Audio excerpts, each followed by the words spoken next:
मानक चंद, कमला देवी, राकेश, नीतू, ऋषभ और Ayushi Musharraf, B123, Sethi colony, Jaipur.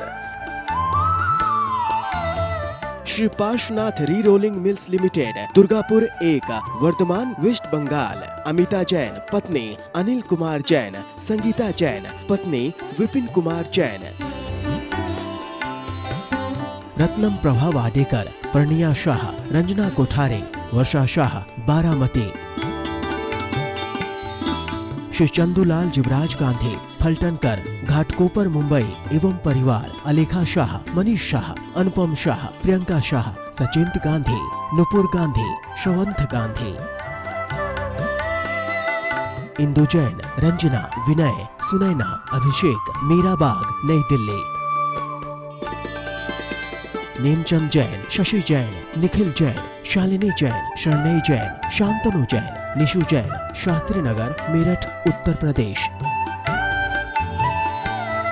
Mohini देवी बाकलीवाल, धर्मपत्नी स्वर्गीय श्री कल्याण मलजी बाकलीवाल। पुत्र Dharamchand Bakliwal, Kamal Kumar Bakliwal, Ajit Kumar Bakliwal. Assembly road, Imphal, Manipur. Shri Abhijit, Mugdha, Abha, Ayushi, New Jersey. Doctor Tushar, doctor Ketki, Shri Jatin, doctor Kalpana आदि, धुले, महाराष्ट्र। जय जिनेन्द्र तज्जयति परम ज्योति, समं समस्तैरनंत परयायै, दर्पण तलैव सकला प्रतिफलति पदार्थमालिका यत्र। पंच परमेष्ठी भगवान की जय। 5 पापों को एक देश कैसे छोड़ा जाए उसका वर्णन चल रहा था और उसके अंतर्गत रात्रि भोजन का भी बहुत सुंदर वर्णन पिछली ज्ञानशालाओं में हुआ। अब आज उस एक देश जो व्रतों को धारण करने का था उसमें अणुव्रतों के वर्णन को आज संपूर्ण करते हुए आचार्य कहते हैं, इत्यत्र तृतीयात्मनि, इत्यत्र तृतीयात्मनि, इत्यत्र तृतीयात्मनि, इत्यत्र तृतीयात्मनि। मार्गे मोक्षस्य ये स्वहितकामः, मार्गे मोक्षस्य ये स्वहितकामः, अनुपरतं प्रयतन्ते, अनुपरतं प्रयतन्ते। प्रयान्ति ते मुक्तिमचिरेण, प्रयान्ति ते मुक्तिमचिरेण। बोलिए, इत्यत्र तृतीयात्मनि, मार्गे मोक्षस्य ये स्वहितकामा, अनुपरतं प्रयतन्ते, प्रयान्ति ते मुक्तिमचिरेण। इति अत्र, इति माने इस प्रकार, अत्र माने इस लोक में, अत्र माने यहाँ होता है, यहाँ माने इस लोक में।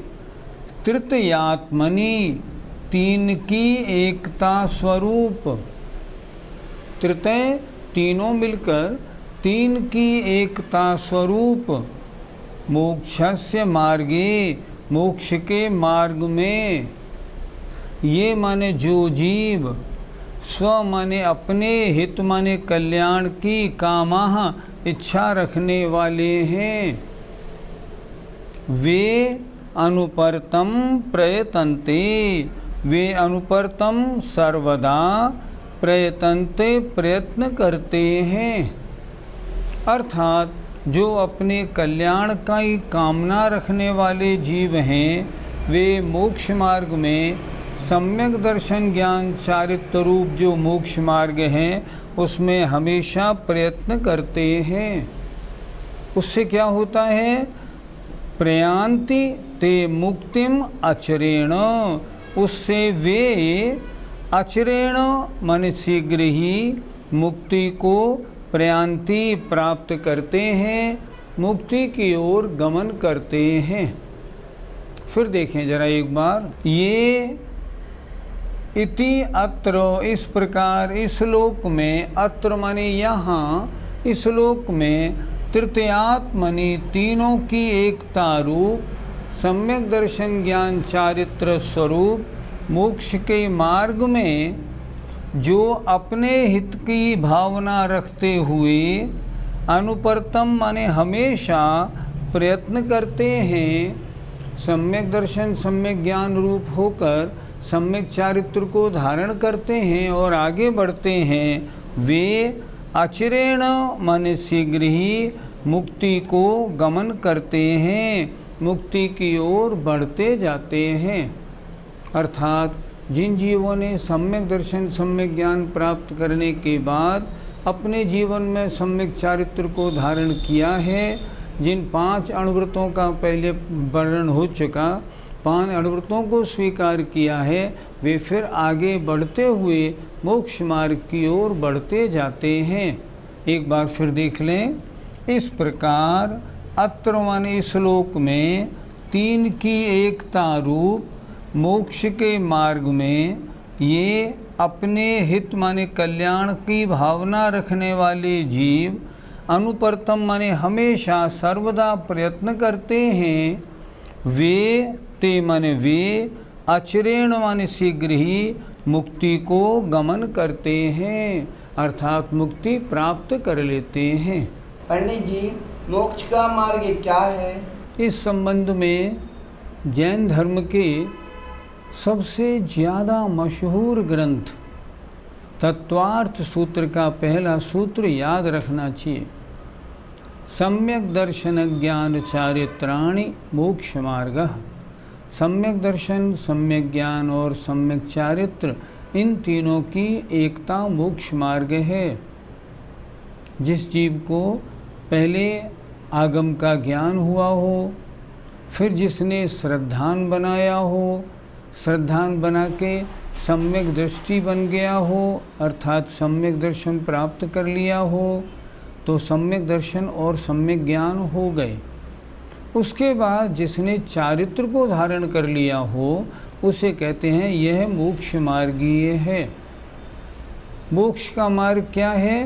तीनों की एकता, सम्यक दर्शन सम्यक ज्ञान सम्यक चारित्र की एकता मोक्ष का मार्ग है।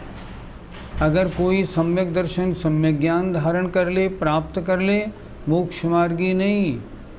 अगर कोई चारित्र को धारण कर ले, सम्यक दर्शन ज्ञान नहीं हुआ हो, तो भी मोक्ष मार्गी नहीं।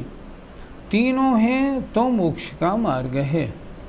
इसलिए सम्यक दर्शन सम्यक ज्ञान सम्यक चारित्र, इन तीनों की एकता मोक्ष का मार्ग है। गुरुजी, मोक्ष मार्ग के लिए कैसे प्रयत्न किया जाए? सबसे पहले जो सच्चे देव शास्त्र गुरु के अलावा अन्य देव शास्त्र गुरु हैं, उनकी आराधना श्रद्धा भक्ति छोड़ी जाए।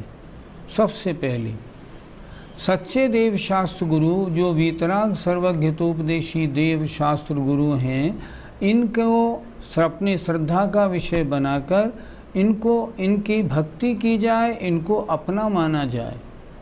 मैं उनका भक्त था, उनको छोड़ दिया, अब मैं सच्चे देव शास्त्र गुरु की भक्ति करता हूँ। अब जब शास्त्र पर श्रद्धान बना लिया, अब शास्त्र में जो लिखा है वो सच्चा है। फिर 7 तत्व 9 पदार्थ 6 द्रव्य का शास्त्रों से ज्ञान किया जाए।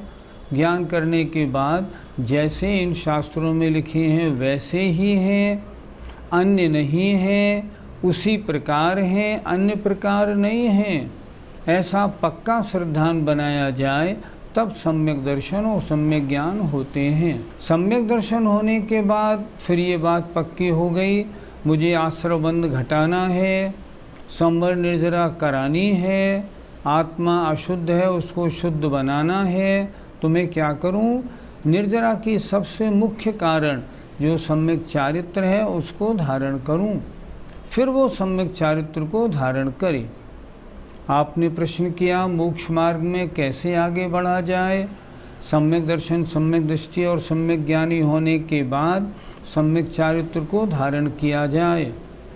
कुछ लोग वर्तमान में ऐसे हैं जो स्वाध्याय में तो लगे रहते हैं लेकिन चारित्र की ओर जिनका ध्यान नहीं होता वे मोक्ष मार्गी नहीं हैं। और सही पूछो, उन्हें अभी शास्त्रों का श्रद्धान भी मजबूत नहीं हुआ। अगर शास्त्रों का श्रद्धान मजबूत हो गया तो शास्त्रों के अनुसार यहीं क्यों रुके? सम्यक दर्शन सम्यक ज्ञान के बाद चारित्र को धारण करो ना। व्रतों को स्वीकार क्यों नहीं करते? व्रतों के स्वीकार करने में हिचक कैसी? अगर व्रतों का स्वीकारपना नहीं तो मोक्ष मार्ग नहीं है। इसलिए इन तीनों की एकता मोक्ष मार्ग है। और इनके लिए क्या करें? प्रयत्न करें, सम्यक दर्शन सम्यक ज्ञान का स्वाध्याय करके प्राप्त करें और व्रतों को धारण करके आगे बढ़ें। पंडित जी, मोक्ष मार्ग में क्यों लगना चाहिए? आप सब लोग शास्त्रों को पढ़ के भूल जाते हैं। देखो, 6 ढाले की तीसरी ढाल की पहली 2 पंक्ति कितनी अच्छी थी। आत्म को हित है सुख सो सुख, आकुलता बिन कहिए, और आकुलता शिव माहि न ताते, शिव मग लाग्यो चाहिए। क्या कहा इसमें उन्होंने? आत्मा का हित किसमें है? सुख में। हम और आप क्या चाहते हैं? हमें सुख मिले। तो क्या जो इंद्रियों के विषय भोगों की प्राप्ति हो जाना ये सुख है? ये सुख नहीं, ये तो नाशवान है, इसमें तो सुख की भ्रांति है, ये सुख नहीं है। तो क्या है? आत्म को हित है सुख सो सुख, आकुलता बिन कहिए। निराकुलता होना इसका नाम सुख है। आकुलता शिव माहि न, आकुलता मोक्ष में नहीं है। आकुलता कर्मों से होती है, मोक्ष में कर्म है नहीं, तो आकुलता मोक्ष में नहीं है। इसलिए शिवमग लाग्यो चाहिए, मोक्ष मार्ग में लगना चाहिए। इसलिए है क्या? सीधी बात, सुख चाहिए। हाँ, सुख कहाँ मिलेगा? मोक्ष में। सुख का मतलब इंद्रिय सुख नहीं, अतीन्द्रिय सुख, और अतीन्द्रिय सुख मोक्ष में है। इसलिए हमें मोक्ष मार्ग में लगना चाहिए ताकि अनादिकाल से जो हम संसार में दुख भोग रहे हैं उनसे हमारा पीछा छूट जाए। पंडित जी, आत्मा का हित इससे कैसे होगा? आपको टोपी पहनते पहनते बहुत दिन हो गए, अब टोपी मैली हो गई है। अब इस टोपी के लिए हम क्या करें? हम इसको साबुन में धोएं, इसका मैल निकाल दें और टोपी को दोबारा फिर साफ बना लें। इसी तरह हमारी आत्मा कर्मों से अनादिकाल से मैली पड़ी है, अशुद्ध है। हमें क्या करना चाहिए? किसी प्रकार आत्मा के साथ लगा हुआ ये मैल आत्मा से अलग हो जाए और मेरी आत्मा जो स्वभाव से सिद्धों जैसी है वो सिद्ध पद को प्राप्त हो जाए। ये मेरा कर्तव्य है, ये मुझे करना है। सारे शास्त्रों का स्वाध्याय इसीलिए किया जाता है। स्वाध्याय का एक ही लक्ष्य है, मेरी आत्मा में लगी हुई अशुद्धि किस प्रकार समाप्त हो, मैं शुद्ध आत्मा रूप पने को कैसे प्राप्त करूं। बस वो लक्ष्य प्राप्त हो गया, सिद्ध पद प्राप्त हो गया, बात पूरी हो गई। इसलिए लक्ष्य एक है, किसी तरह से आत्मा की अशुद्धि दूर हो जाए और ये आत्मा हमारी शुद्ध हो जाए। गुरु जी, आत्मा को शुद्ध करने के लिए क्या करना पड़ेगा? हमें रत्नत्रय को धारण करना पड़ेगा, आश्रव बंध को रोकना पड़ेगा, संवर निर्जरा को लगाना पड़ेगा, चालू करना पड़ेगा, बढ़ाना पड़ेगा। तो इससे क्या होगा? आत्मा के साथ अनादिकाल से जो अनंतानंत कर्म लगे हैं ये सब धीरे धीरे धीरे धीरे सब पृथक हो जाएंगे, आत्मा शुद्ध हो जाएगी। इसलिए मोक्ष का मार्ग है सम्यक दर्शन, ज्ञान, चारित्र, इन तीनों की एकता ही मोक्ष का मार्ग है। इस प्रकार 5 अणुव्रतों का और रात्र भोजन त्याग का पूरा वर्णन हो गया। आचार्य ने ये भी कह दिया, इस तरह चारित्र में अगर अग्रसर होंगे तब आगे मोक्ष मार्ग मिलेगा। अब 5 अणुव्रतों की रक्षा करने वाली जो 7 शील हैं उसके बारे में आचार्य अगला श्लोक बोलते हैं। परिधय इव नगराणि परिधय एव नगराणि व्रतानि किल पालयन्ति शीलानि व्रतानि किल पालयन्ति शीलानि व्रतपालनाय तस्मात् व्रतपालनाय तस्मात् शीलान्यपि पालनीयानि शीलान्यपि पालनीयानि। बोलिए परिधय एव नगराणि व्रतानि किल पालयन्ति शीलानि व्रतपालनाय तस्मात् शीलान्यपि पालनीयानि। पहले पुराने जितने भी किले आदि बने होते हैं उनके चारों ओर बाउंड्रियाँ खाई वगैरह होती थी जिससे उनकी रक्षा हो।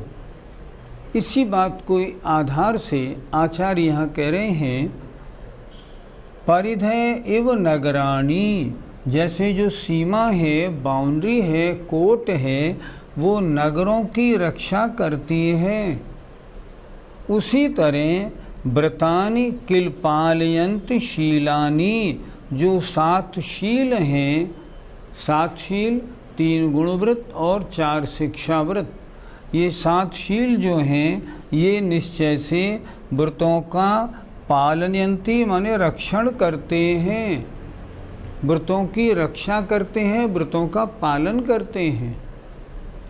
व्रत पालनाय तस्मात्, व्रत पालनाय व्रत पालन करने के लिए, तस्मात् इस कारण से, शीलानि अपि पालनीयानि, शीलों का भी पालन करना ज़रूरी है, पालन करना चाहिए। अगर आप चाहते हैं आपके अणव्रतों का पालन अच्छी प्रकार हो तो 3 गुणव्रत और 4 शिक्षाव्रत का ज़रूर पालन करें। ये क्या हैं? ये 7 शील हैं। ये शील क्या करते हैं? ये व्रतों का पालन, रक्षण, उपकार करते हैं। इनसे व्रत अच्छी तरह पाले जाते हैं। पंडित जी, शील के कितने भेद हैं? यहाँ शील से तात्पर्य है गुणव्रत और शिक्षाव्रत का। गुणव्रत किन्हें कहते हैं? जो व्रतों के गुणों में वृद्धि करें, अर्थात व्रतों को और अच्छा बनाएं, व्रतों की क्वालिटी में और तरक्की कराएं, उन्हें कहते हैं गुणव्रत। शिक्षाव्रत किन्हें कहते हैं? जो आगे मुनि मार्ग की शिक्षा दें, आगे बढ़ने के लिए प्रेरित करें, उन्हें कहते हैं शिक्षाव्रत। यद्यपि शील माने होता है ब्रह्मचर्य, पर एक शब्द के बहुत सारे अर्थ होते हैं। जैसे दर्शन माने भगवान का दर्शन करना, जैसे दर्शन माने ज्ञान से पहले होने वाला सामान्य अवलोकन, जैसे दर्शन सम्यक दर्शन, ऐसे एक शब्द के बहुत सारे अर्थ निकलते हैं। यहाँ शील शब्द का अर्थ ब्रह्मचर्य नहीं लेना, यहाँ लेना है व्रतों को पालन कराने वाली, जिनको धारण करने से व्रतों का पालन ज़्यादा अच्छी प्रकार होगा, उनका नाम शील है। ये शील 7 हैं, 3 गुणव्रत और 4 शिक्षाव्रत। पंडित जी, गुणव्रत के कितने भेद हैं? गुणव्रत के 3 भेद हैं, दिग्व्रत, देशव्रत और अनर्थ दंडव्रत।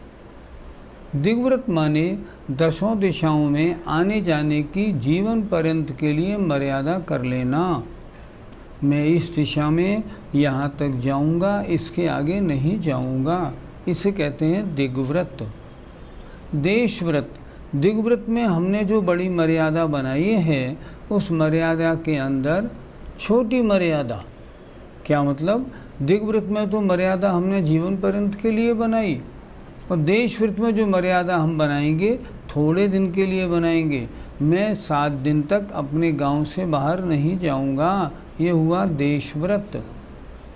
दिग्व्रत में तो मर्यादा ऐसी बनेगी, मैं पिछले 1 वर्ष तक नहीं, मैं जीवन भर अब भारत से बाहर नहीं जाऊंगा। ये हो गई दिग्व्रत की मर्यादा।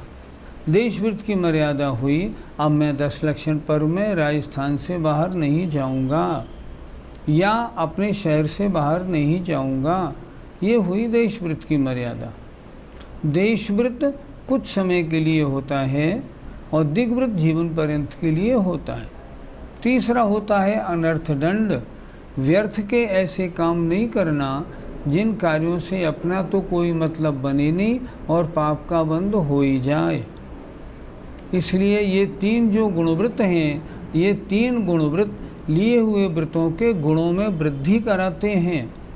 अगर इस तरह हम आने जाने की मर्यादा जीवन पर्यंत की बना लेंगे और व्यर्थ के कार्यों को छोड़ देंगे तो हमारे व्रत बहुत मजबूत रहेंगे, निर्दोष पलेंगे। इसलिए इनको कहा गया गुणव्रत। पंडित जी, शिक्षा व्रतों के कितने और कौन कौन से भेद होते हैं? शिक्षा व्रतों के 4 भेद हैं। शिक्षा व्रत वो हैं जो हमें मुनि धर्म की शिक्षा देते हैं। इनके 4 भेद हैं। पहला सामायिक, अर्थात निश्चित समय 2 घड़ी, 3 घड़ी, 4 घड़ी के लिए समस्त पापों का त्याग करके अपने आत्मा के निकट रहना, सारे संकल्प विकल्पों को छोड़ देना, इसका नाम सामायिक है। दूसरा प्रोष्ठोपवास, अष्टमी और चतुर्दशी को उपवास रखना और उससे पहले और अगले दिन एक आसन रखना, ये प्रोष्ठोपवास है। तीसरा भोगोपभोग परिमाण, अर्थात भोग और उपभोग की जो परिमाण, जो सीमाएं बनाई थी, अब उनमें से प्रतिदिन नियम लेना। मैंने 50 कपड़ों का, 20 कपड़ों का नियम लिया था, अब मैं आज दिन में 3 कपड़े पहनूंगा, बाकी का मेरे त्याग है। मैंने 2 गाड़ियां रखी थी, लेकिन आज मैं किसी गाड़ी में 3 दिन तक नहीं बैठूंगा। इसे कहते हैं भोगोपभोग परिमाण व्रत। भोग और उपभोग की वस्तुओं में सीमा और कुछ समय के लिए घटा लेना। एक होता है अतिथि संविभाग व्रत। ये शिक्षा व्रत के 4 भेद चल रहे हैं, अर्थात जिसके आने की तिथि नहीं, ऐसे अतिथि के लिए अपने भोजन, धन आदि में से उचित विभाग करना, अर्थात उनको भोजन देने के बाद स्वयं भोजन करना, उनकी व्यवस्था में अपने द्रव्य को लगाना, उनका हर तरह से व्यवस्था बनाना, ये अतिथि संविभाग नाम का व्रत है। इस तरह ये 7 व्रत जो हैं, ये 5 पाप के त्याग रूप जो अणुव्रत हैं, उन अणुव्रतों में विशेष महिमा बनाते हैं। उन अणुव्रतों को सुगंधि प्रदान करते हैं, उनकी चमक बढ़ाते हैं। इसलिए इनको कहा जाता है 7 शील। ये 7 शील हैं।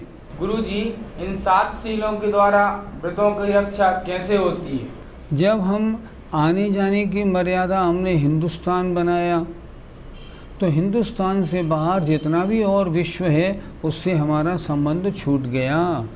तो हमारे 5 व्रत कम हुए कि नहीं हुए।